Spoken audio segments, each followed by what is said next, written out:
Bismillahirrahmanirrahim. Assalamualaikum warahmatullahi wabarakatuh. Selamat sore, sahabat NKRI dimanapun Anda berada.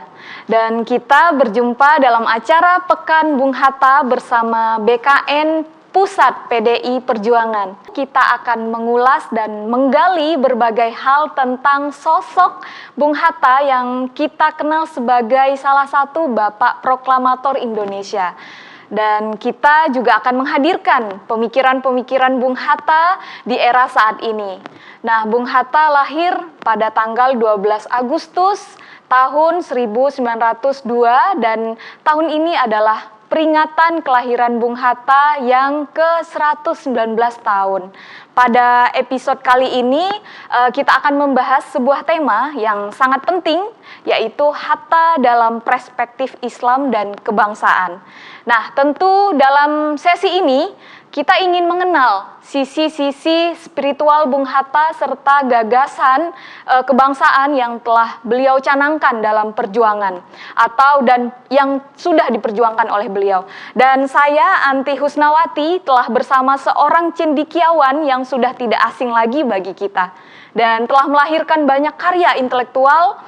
Beliau juga pernah memimpin Badan Pembinaan Ideologi Pancasila. Siapa lagi? Bapak Bung Yudi Latif PhD. Selamat sore, Pak.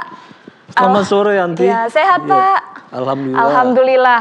Baik, tentu kita sudah sering mendengar dan membaca kisah Bung Hatta sebagai seorang pemikir dan politisi ya Pak ya.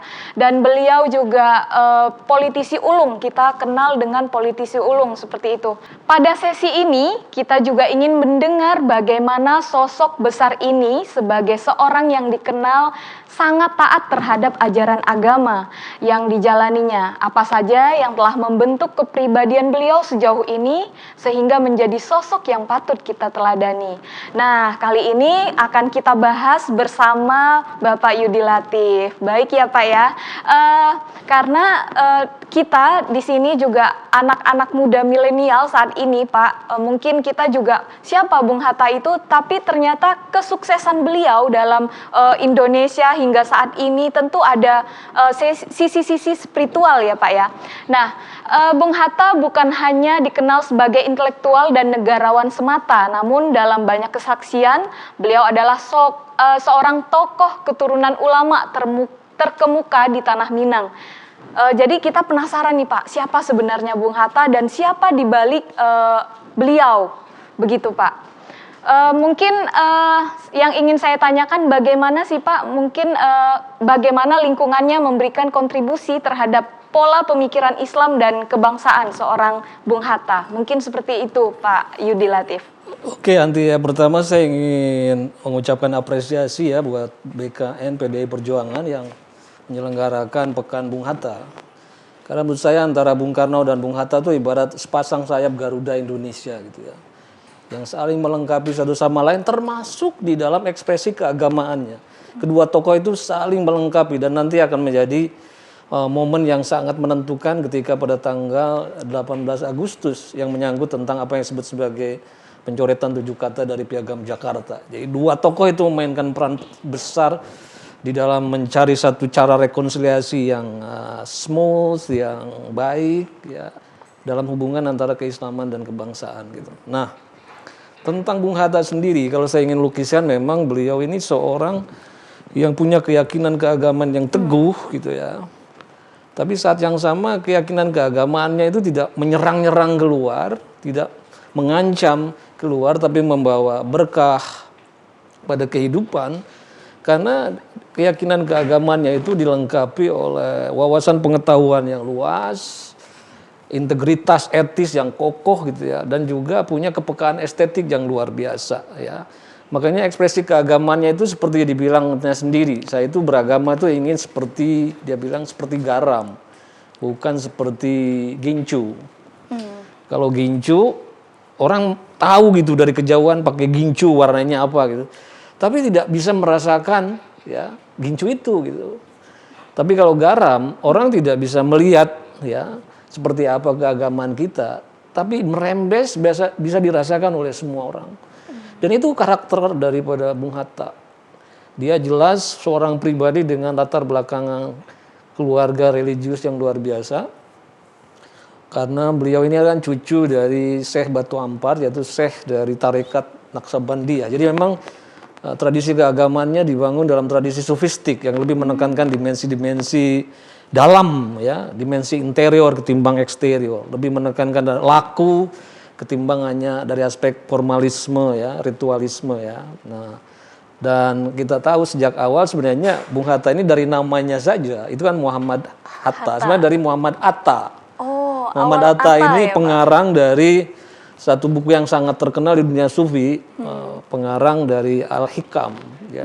Namanya Muhammad Atta-illah As-Sakandari. Jadi beliau ini kan sejak awal namanya saja sudah mencerminkan satu tradisi pesantren atau tasawuf yang sangat kuat gitu, ya. Dan memang sejak awal beliau ingin dikirim ke Mekah, kemudian nantinya ke Mesir, tapi jalan sejarah mengatakan lain. Kan kemudian beliau ini ayahnya wafat ketika beliau masih sangat masih sangat dini, ya, dalam perkembangan hidupnya, dan akhirnya diurus oleh pamannya namanya Muhammad Arsyad gitu. Nah, sekali waktu Muhammad Arsyad ingin mengajak Hatta untuk naik haji, tapi waktu itu usianya baru 3 tahun kata ibunya. Bahkan dia belajar Al-Quran pun belum selesai, belum khatam. Jadi Hatta kecil memang belajar Al-Quran dari satu ulama yang sangat terkenal juga di Sumatera Barat, ya. Tapi kemudian karena masih kecil, dia bilang ditunda saja. Oke, akhirnya kemudian dia tidak jadi berangkat ke Mekah, dan kemudian dia bilang manusia berusaha tapi ujungnya Tuhan juga yang menentukan gitu. Ya, dalam perkembangan berikutnya kan kita tahu kemudian Hatta juga nanti akhirnya sekolah ke HIS, ya, di Bukit Tinggi, tapi gak lama kemudian pindah ke Padang. Di Padang itulah dia masuk ke HIS, kemudian Mulo, ya. Dan di Mulo itu sekolah menengah. Disitulah dia mulai berkenalan, karena waktu itu dibolehkan pelajaran agama gitu, ya, sekitar 1 jam lah. Dan guru agamanya itu pembaharu terkenal di Sumatera Barat, ya, Abdullah Ahmad gitu. Jadi dia bilang pengajaran agama saya masa kanak-kanak itu kemudian diingatkan lagi, diperdalam lagi waktu dia di Padang gitu. Oke lah, jadi yang ingin ditekankan di sini memang Hatta sejak kecil tumbuh dalam satu tradisi keagamaan yang kuat gitu. Tapi tradisi keagamaan itu juga dibantu oleh ekspresi tasawuf yang lebih menekankan pada aspek dalam gitu, kerohanian ketimbang aspek-aspek formalistik, gitu. Dengan itulah sebenarnya seorang pribadi Hatta tumbuh menjadi seorang yang berkeyakinan keagamaan yang kuat, tapi saat yang sama seperti garam, dia kemudian bisa menjalin pergaulan yang luas tanpa pandang bulu gitu, ya. Jadi waktu dia sekolah di Belanda misalnya, dia tetap taat gitu, ya, pada menjalankan ritual-ritual seperti sholat 5 waktu dan lain-lain, ya. Tapi saat yang sama kan kita tahu dia mengembangkan pergaulan lintas agama, lintas etnis gitu. Terhadap sesama manusia mahasiswa Indonesia, dia kan bersahabat dengan orang-orang dari Jawa seperti Gunawan Mangunkusumo, dari bagian timur Indonesia yang agamanya beda seperti Arnold Monotutu, Maramis gitu, ya. Bahkan dia berhubungan dengan relasinya luas, jaringan internasionalnya. Dia juga bersahabat kan dengan Nehru, seorang yang pemanut agama Hindu gitu, ya. Jadi itu menunjukkan Hatta itu bagaimana beragama secara kuat, tapi saat yang sama mengembangkan satu sikap inklusif, mengembangkan pergaulan lintas kultural, lintas ras, lintas agama gitu. Baik. Mungkin sampai di situ dulu. Baik, ternyata sangat luar biasa, sangat kental sekali keagamaannya, ya Pak. Dari seorang tokoh agama yang mungkin juga Thariqah Naqsabandiyah yang tadi Pak Yudi sebutkan.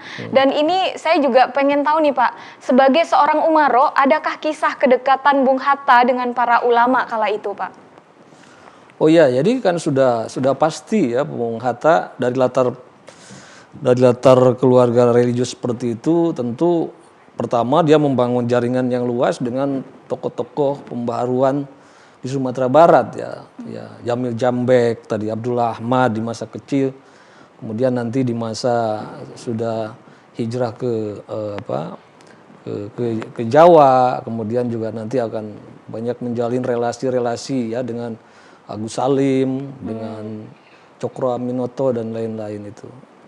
Nah, jadi Bung Hatta memang karena latar belakang keagamaan yang kuat itulah menjadi seseorang yang semacam jembatan perhubungan di antara berbagai identitas gitu, menarik gitu. Jadi karena beliau itu kan multiple affiliation gitu, berafiliasi dengan banyak organisasi, banyak jaringan, banyak latar belakang orang, sehingga itu memungkinkan dalam situasi ketegangan-ketegangan itu menjadi jembatan penghubung di antar konflik-konflik yang ada di kehidupan kebangsaan ini. Baik, ternyata Bung Hatta sejak dulu juga sudah membangun jaringan ya Pak, dan sahabat-sahabatnya juga, tokoh-tokoh agama yang dikenalnya juga ternyata orang-orang yang sangat luar biasa dan berpengaruh hingga saat ini ya Pak. Nah, sebagai seorang yang terlahir dari tokoh agama, mungkin beliau tidak jarang ya Pak ya, kita temukan seorang tokoh yang juga seorang tokoh agama dan juga dia menjadi negarawan. Nah, sebagai sosok seorang negarawan yang ikut serta dalam memproklamirkan kemerdekaan Indonesia, nah kita bagaimana nih Pak, Bung Hatta telah memberikan kontribusi pemikiran kebangsaan, itu bagaimana Pak antara seorang cendekiawan, seorang proklamator dan seorang yang taat beragama? Iya, jadi pertama gini ya, saya mungkin sebelum itu saya ingin mengungkap satu fragmen kisah ya, untuk menunjukkan bagaimana pribadi Hatta itu ya, bagaimana dia teguh pada keyakinannya, tapi saat yang sama dia juga toleran terhadap pilihan-pilihan orang lain. Dan ini nanti akan membantu beliau menjadi penengah bersama Soekarno di momen-momen pembentukan kemerdekaan, termasuk di BPUPK dan lain-lain. Ada satu fragmen kisah ya. Jadi waktu itu ketika beliau menjadi mahasiswa di Belanda dan jadi aktivis Perhimpunan Indonesia, waktu itu kan Belanda itu secara ekonomi luar biasa gitu, termasuk satu negara dengan dengan perkembangan ekonomi yang sangat dahsyat karena akibat berbagai bentuk komoditi yang bisa diambil dari Nusantara inilah. Sehingga nilai gulden itu tinggi gitu. Karena nilai gulden tinggi, maka kalau liburan Hatta dan teman-temannya itu sering kemudian berlibur ke luar Belanda, bisa ke Jerman, ke Austria gitu. Dan di Austria dia bisa menonton konser-konser opera, ya, musik-musik klasik. Nah, begitupun di Jerman gitu. Pernah ada satu fragmen ya, dia sebelum satu pertunjukan opera di Hamburg ya, sambil menunggu jam tayang gitu ya, kemudian berempat ya pergi ke restoran ya. Kemudian pesen minuman gitu. Nah, yang 3 orang itu waktu itu pesen bir gitu. Cuma Hatta pesennya es gitu. Jadi Hatta sudah pergi ke Eropa pun tetap dia berpegang teguh pada keyakinannya gitu loh. Dia hanya pesen es, yang lain pesen bir. Tapi begitu pertunjukan dimulai gitu, kemudian Agus harus bergegas, akhirnya dibayar. Ketika dibayar, 3 orang yang memesan bir itu jauh lebih murah ketimbang Hatta yang seorang yang memesan es. Karena waktu itu bir itu sangat murah, bisa sekali bayar beberapa galon bisa dapat. Kalau di sini gitu. Kayak es teh manis ya Betul, Pak? tapi kalau es waktu itu kan freezer belum ada, jadi mahal gitu. Makanya jadi candaan, makanya dia bilang Hatta dia bilang sekali-kali kamu gaul lah katanya. Sekali-kali minum kayak kita orang lah, kata minum bir. Jangan pesen es yang mahal harganya gitu. Itu menunjukkan Hatta tetap sesuai dengan keyakinannya, dia tidak minum alkohol. Tapi saat yang sama dia tidak masalah ketika teman-temannya, apalagi juga keyakinannya yang berbeda ya, untuk kemudian ngambil pilihannya sendiri gitu. Itu jadi rileks gitu. Nah, ini nanti yang ingin saya katakan, situasi ini memberi satu prakondisi. Nanti ketika momen-momen penting ya di BPUPK, di mana di situ ada seolah-olah ada dua arus ya pandangan yang menyangkut hubungan agama dan negara ya di BPUPK, yaitu pendukung apa yang disebut dengan integrasi agama dan negara gitu ya. Yang kedua adalah pendukung negara yang netral agama gitu. atau yang kita sebut sekarang pendukung orang yang bahwa agama dan negara itu disatukan dengan agama dan negara itu dipisahkan gitu. Nah, di dalam perdebatan sengit antara dua kubu itu Hatta kemudian bisa mengambil jalan tengah gitu yang elegan gitu. Dia bilang di sela-sela sidang-sidang BPUPK dia mengatakan sebenarnya kita ini dia bilang sudah bergerak agak melenceng dia bilang. Pengertian bahwa agama dan negara itu dipisahkan dia bilang itu sebenarnya cocok dalam konteks masyarakat barat di mana dia bilang di sana gereja juga punya sistem pemerintahnya sendiri, ecclesiastical structure gitu. Jadi ada negara punya pemerintahannya, tapi gereja juga, klerak dia nyebutnya juga punya sistem pemerintahan. Maka kemudian karena ada dua sistem pemerintahan, maka keduanya ini bisa dipisahkan dia bilang. Tapi di Indonesia dia bilang, di mana mayoritasnya itu adalah pemeluk Islam. Di dalam Islam tidak ada sistem pemerintahan kayak gerejanya itu nggak ada gitu. Jadi sebenarnya di dalam Islam tidak bisa mengatakan dipisahkan gitu. Tapi yang bisa kita lakukan dia bilang antara agama dan negara ini memang tidak bisa dipisahkan. Tapi urusan agama dan urusan negara bisa dibedakan dia bilang. Karena kalau urusan agama handle menjadi urusan negara, dia bilang lama-lama agama itu jadi perkakas negara. Ya, jadi dengan begitu sebenarnya Bung Hatta ini sudah jauh-jauh hari membayangkan apa yang sekarang disebut sebagai teori twin toleration atau toleransi kembar. Jadi agama dan negara tidak perlu dipisahkan, tapi masing-masing harus tahu diri gitu. Di mana posisinya yang tepat gitu. Agama tidak boleh memaksakan secara langsung hukum-hukumnya pada negara tanpa lewat proses-proses permusyawaratan yang diterima oleh semua kalangan, ya. Tapi saat yang sama negara juga harus toleran terhadap agama, tidak boleh mencampuri urusan rumah tangga agama dan juga jangan mendikte negara gitu. Jadi ini yang poin penting ya Hatta di dalam membangun satu jembatan antara konflik antara pendukung paham nasionalisme religius dan nasionalisme sekuler itu. Baik, terima kasih Pak. Nah, ini ada beberapa hal yang saya garis bawahi yang mungkin ini akan menjadi teladan anak-anak milenial saat ini ya Pak ya. Dan nggak banyak orang tahu ternyata Bung Hatta itu juga traveling ya Pak ya, tadi seperti yang Bapak ceritakan. Dan tradisi yang melekat di dalam diri jiwa Bung Hatta ternyata seperti tadi ketika teman-temannya membeli minuman yang mungkin dilarang di adat tradisi dirinya Bung Hatta, tapi dia tetap teguh dengan membeli es teh tadi atau es air es gitu ya Pak ya. Nah ini mungkin akan jadi sebuah teladan untuk anak-anak milenial hingga saat ini. Jadi bagaimanapun dan dimanapun kita, meskipun pergaulan yang mengajak kita hal-hal yang negatif misalnya, tapi tetap teguh terhadap adat dan yang sudah diajarkan yang ditanamkan oleh orang tuanya, mungkin seperti itu ya Pak ya. Nah, kemudian ada tadi Pak Yudi menyebutkan bahwa ada jalan tengah yang diambil oleh Bung Hatta, pemikiran itu mungkin sangat relevan hingga saat ini, yaitu ada mungkin terkait moderasi beragama, dan ternyata pemikiran Bung Hatta sejak dulu hingga saat ini itu masih relevan ya Pak ya, kira-kira seperti itu. Nah selanjutnya nih Pak, mungkin pemikiran ekonomi Bung Hatta itu dipandang sebagai ujung tombak gagasan ekonomi kerakyatan yang mungkin juga memiliki kesamaan substansinya dengan ekonomi syariah yang kini sedang marak, dan itu juga lagi-lagi masih relevan hingga saat ini ya Pak ya. Nah bagaimana itu pendapat Pak Yudi? Iya sebenarnya kan semangat ekonomi syariah dan ekonomi Pancasila itu ada titik kesamaan, yaitu ekonomi gotong royong sebenarnya. Ekonomi yang saling berbagi, ekonomi yang saling menguntungkan, tidak saling mengisap gitu ya. Jadi di dalam prinsip ekonomi syariah intinya kan tidak boleh saling mencekik gitu ya. Kalaupun pinjam uang tidak seperti lintah darat yang membuat yang pinjam itu jadi kesulitan untuk mengembalikan yang sebagainya ya. Intinya saling menguntungkan, ekonomi gotong royong. Dan ekonomi gagasan ekonomi koperasi Bung Hatta itu juga berangkat dari spirit seperti itu.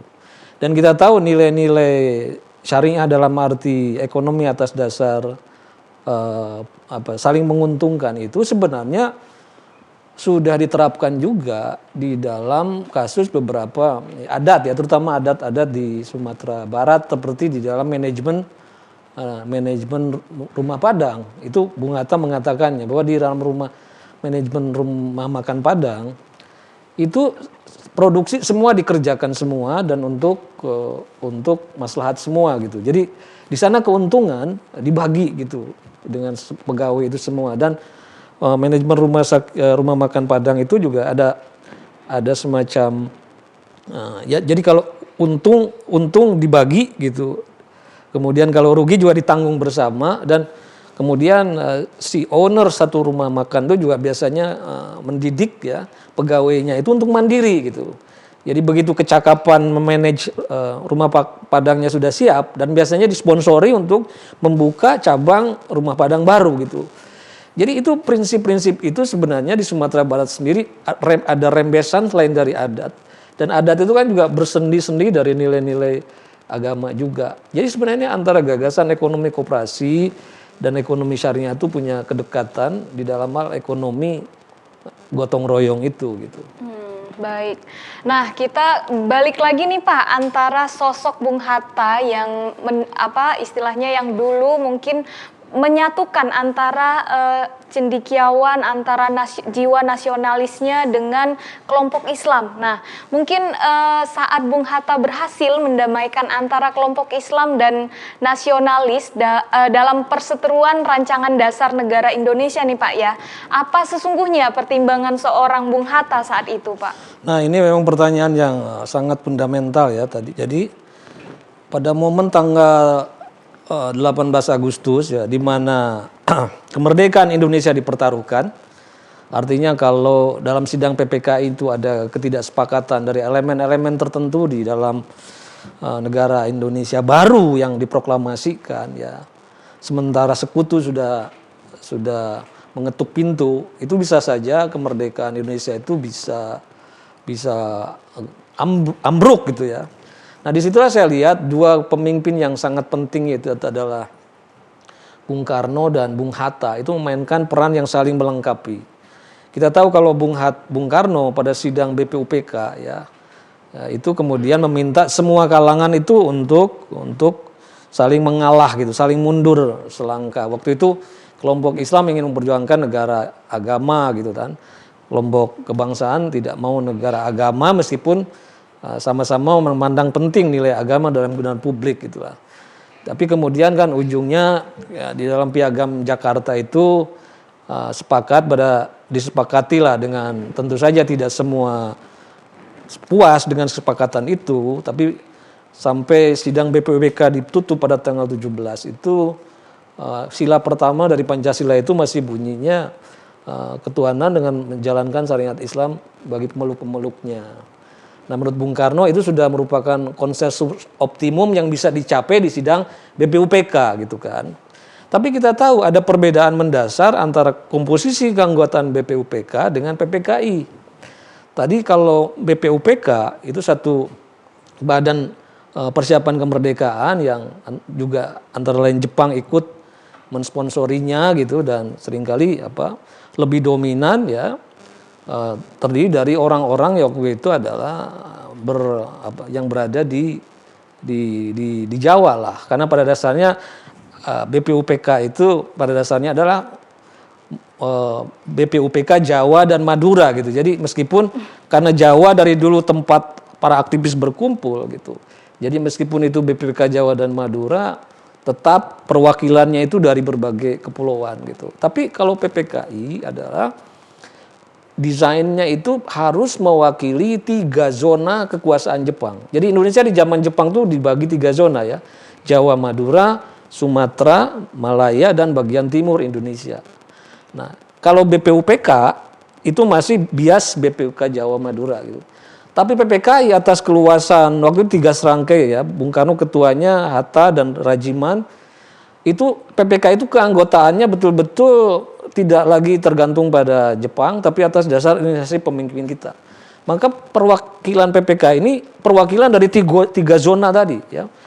Nah, di situ kita lihat ya, karena sekarang PPK itu posturnya mewakili 3 zona, maka termasuk ada perwakilan dari bagian timur Indonesia gitu kan. Nah, utusan-utusan dari bagian timur Indonesia merasa sila ketuhanan dari Piagam Jakarta itu tidak tepat dalam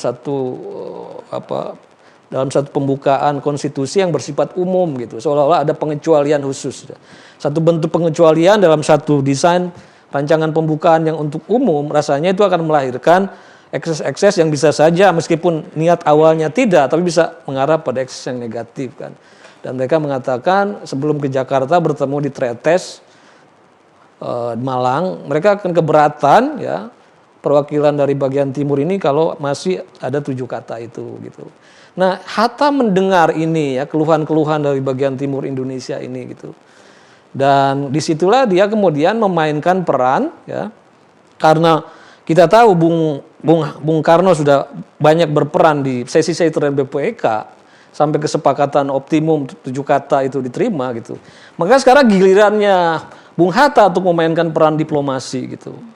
Maka dia kemudian mempersuasi tokoh-tokoh Islam ya supaya mau mendrop 7 kata, dan dia yakinkan mendrop 7 kata itu sama sekali tidak merubah secara fundamental tentang pentingnya nilai-nilai ketuhanan dalam republik. Maka dia bilang kalau 7 kata syariah itu kan masih dihilir, dia bilang kalau diganti ketuhanannya jadi ketuhanan yang Maha Esa, dia bilang itu udah ditariknya lebih tinggi lagi ke akidah itu, ke tinggi. Pokoknya gitulah. Dia berargumen pokoknya meyakinkan tokoh-tokoh Islam supaya mau mengambil jalur konsensus supaya Republik Muda itu tidak pecah belah gitu. Nah, di sini saya lihat jaringan pergaulan Hatta ya yang lintas kultural dan juga kenyataan bahwa dia berangkat dari tradisi keagamaan yang kuat itu punya kredibilitas ya. Akibatnya Bung Hatta itu punya kredibilitas untuk mempersuasi tokoh-tokoh Islam gitu. Jadi karena track recordnya, latar belakang kehidupannya, perilakunya yang sangat religius, itu memberi dia legitimasi moral dan kredibilitas untuk mempersuasi tokoh-tokoh Islam, sehingga pada akhirnya bersedia untuk mendrop 7 kata dari Piagam Jakarta. Dengan demikian betul-betul rumusan pembukaan yang kita sepakati pada tanggal 18 itu satu rumusan konstitusi yang dalam desain negara keluargaan yang bisa mengatasi paham perseorangan dan golongan, di mana semua warga Indonesia dari latar belakang apapun, sejauh mereka merupakan sama-sama punya kehendak untuk menjadi bagian dari kebangsaan Indonesia, itu kemudian tidak ada celah bagi diskriminasi keagamaan di dalam konstitusi kita. Saya kira itu. Baik, terima kasih banyak Pak Yudi. Ini sangat detail dan sangat luar biasa pemaparannya dari Pak Yudi, dan ini banyak yang justru menurut saya ini jarang diketahui orang ya Pak ya. Pengaruh beliau dulunya terhadap tokoh-tokoh agama juga ternyata sangat berperan besar ya Pak ya. Nah, Bung Hatta ini dulu pernah mendirikan Partai Demokrasi Islam Indonesia Pak. Apa sesungguhnya harapan Bung Hatta dalam hal ini Pak yang Bapak Yudi ketahui? Ya, itu bagian dari sejarah ya, jadi konflik-konflik politik di tahun-tahun 50-an gitu kan. Jadi sebenarnya Bung Hatta sebenarnya dengan niat integratifnya tersendiri gitu, bahwa waktu itu bagaimana supaya kekecewaan politik aspiran politik Islam secara politik itu tidak eksplosif ya. Maka semacam ada kehendak untuk melakukan kanalisasi ya dalam bentuk Partai Demokrasi Islam kalau nggak salah ya.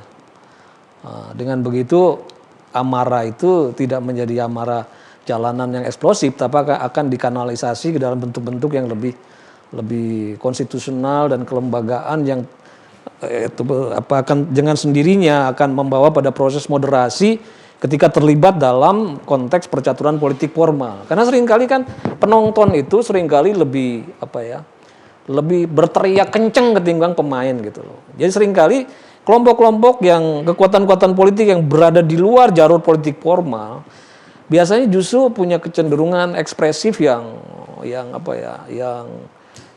berteriak gitu.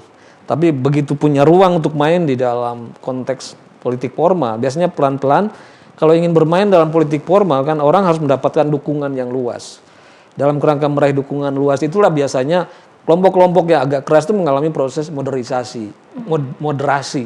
Kira-kira begitulah intensinya. Baik, teman-teman semuanya yang di rumah yang menonton tayangan ini, ada satu hal yang ingin saya tanyakan lagi kepada Pak Yudi. Mungkin seorang Bung Hatta itu kan buku-buku yang mengulas tentang beliau, sejarah tentang beliau memang sudah banyak, Pak. Tapi mungkin ada satu hal yang baik di kalangan itu anak muda atau milenial atau santri sekalipun, ada nggak Pak kisah teladan yang dapat dibagikan kepada generasi muda Indonesia mengenai sosok Bung Hatta? Oh ya, tentu pertama-tama harus membaca memoarnya kan. Memoarnya sudah dipublikasikan ya. Artinya itu memoar itu artinya kisah-kisah perjalanan hidup seperti yang dia tulis sendiri ya. Saya kira itu sudah edisi terbarunya sudah diterbitkan ulang oleh satu penerbit di Jakarta ini ya. Selain itu tentu banyak juga karya-karya dari ilmuwan-ilmuwan di luar yang menulis tentang biografi Bung Hatta. Tapi saya rekomendasikan paling tidak dimulai dari memoarnya, karena memoar itu adalah satu ekspresi ketulusan yang atas dasar penghayatan dia sendiri, jadi lebih otentik gitu. Dan saya kira di situ sangat fantastik, bisa banyak membuat kita terinspirasi ya. Membaca memoar dia membuat kita punya role model bagaimana seseorang dari daerah yang terpencil gitu ya, begitu berangkat ke vortex Eropa dari Teluk Bayur gitu ya, dan kemudian ternyata dia di kapalnya itu bersama orang-orang Eropa, serdadu-serdadu Eropa yang pulang gitu. Nah ini menarik dia kisahkan di memoir itu. Nah sebelum kapal itu menuju Belanda, singgah dulu di daerah Prancis gitu ya, dan waktu itu dipersilakan penumpang untuk turun dulu gitu. Nah kemudian dia dan beberapa orang di satu tempat di kereta itu turun gitu untuk lihat kota-kota di Prancis. Dan apa yang terjadi? Yang terjadi bukannya orang Eropa itu menjadi guide-nya Bung Hatta, tapi Bung Hatta lah yang meng-guide sordadu-sordadu Eropa ini, karena Bung Hatta bisa menguasai bahasa Prancis gitu. Jadi ini memoir ini memberi kita satu bayangan waktu itu bagaimana anak-anak muda kita ya, muda karena Hatta waktu berangkat ke Eropa tuh kategorinya kalau sekarang masih milenial sudah. Tapi daya jelajah, daya imajinasinya jauh dan punya keyakinan kepercayaan diri yang sangat tinggi. Dan ini mungkin saya tutup dengan kesaksian Bung Hatta. Dia bilang waktu itu ya, bagi orang-orang seusia saya, anak-anak Eropa seusia saya waktu itu masih berleha-leha, beramai-ramai di klub-klub dan lain-lain. Tapi waktu itu bagi orang-orang Indonesia, mahasiswa Indonesia di Eropa, karena tantangan panggilan sejarah harus memperjuangkan bangsanya, itu jauh lebih matang dia bilang. Ketika anak-anak usia saya di Eropa masih berdansa-dansi di clubbing dan lain-lain, kami sudah memikirkan, mengerahkan daya-daya pikir terbaik untuk menyiapkan Indonesia merdeka. Dengan itulah dia bilang pemuda Indonesia waktu itu lebih cepat mengalami kematangan. Dan bisa kita saksikan bagaimana Soekarno pada usia berapa itu? Soekarno pada usia 20-an, 30-an sudah bisa membayangkan tentang memelopori, memulai berpikir tentang gagasan Indonesia merdeka dengan dasar-dasar Pancasila gitu. Baik, terima kasih banyak Pak Yudi Latif. Ini sangat menginspirasi sekali apa yang disampaikan Pak Yudi Latif tadi. Mungkin ada beberapa sejarah dan kisah dari sosok Bung Hatta sebagai negarawan dan juga yang memiliki spiritual yang tinggi ya Pak ya. Nah, baik Pak, mungkin ada satu closing statement dari Bapak sendiri dari acara ini, karena alhamdulillah kita sudah berada di penghujung acara, dan sebelum kita akhiri, kita mari mendengarkan terlebih dahulu closing statement dari Pak Yudi Latif. Iya, jadi sejarah itu kan dari bahasa Arab sajaro, artinya pohon ya. Kalau perkembangan suatu bangsa itu ingin pohonnya itu menjulang tinggi gitu, maka akarnya itu harus kuat gitu. Ya, jadi kalau kita harus punya akar yang kuat, maka setiap bangsa harus bisa belajar dari masa lalunya gitu. Apalagi anak-anak muda dengan digital teknologi yang tersedia, apapun gerak kita ke depan, apapun daya julang, daya jangkau kita ke depan, itu kita tidak boleh tercerabut dari akar-akar masa lalu. Ya, hanya bangsa besar yang bisa menghargai dan belajar dari keteladanan para pendiri bangsanya gitu. Ya, semoga dengan kita mengungkap serba sekilas tentang Bung Hatta memberi kita satu imajinasi bahwa untuk kita bergerak ke depan sebaiknya kita harus bercermin dari warisan-warisan jenius-jenius terbaik para pendiri bangsa. Saya kira itu, terima kasih. Baik, terima kasih banyak Pak Yudi yang sudah memberikan wawasan tentang Bung Hatta, terutama dalam perspektif Islam dan kebangsaan seorang Bung Hatta. Baik, sahabat NKRI sekalian dimanapun Anda berada, begitu hangat dan mengalir perbincangan kita pada kesempatan ini, sampai tak terasa kita sudah sampai pada penghujung acara. Nah, namun tentu banyak hal yang dapat kita petik dari perbincangan ini, terkhusus bagaimana sisi-sisi spiritual Bung Hatta yang tentu telah memberikan nilai dan energi tersendiri dalam membentuk sikap dan pemikirannya. Nah, spiritual Bung Hatta adalah sebuah spiritualitas yang hidup. Ia bukan hanya telah menyinari jiwanya, namun Bung Hatta telah berhasil mengaktualisasikannya dalam sikap, ucapan, dan pemikirannya yang telah menjadi tauladan untuk kita semua. Kita akan berjumpa kembali esok hari pada acara Pekan Bung Hatta pada jam yang sama di akun YouTube BKNP PDI Perjuangan. Jangan lupa di-like dan di-subscribe dan dibagikan di semua platform media sosial. Itu saja dari saya, Anti Husnawati. Terima kasih banyak. Wassalamualaikum warahmatullahi wabarakatuh. Merdeka!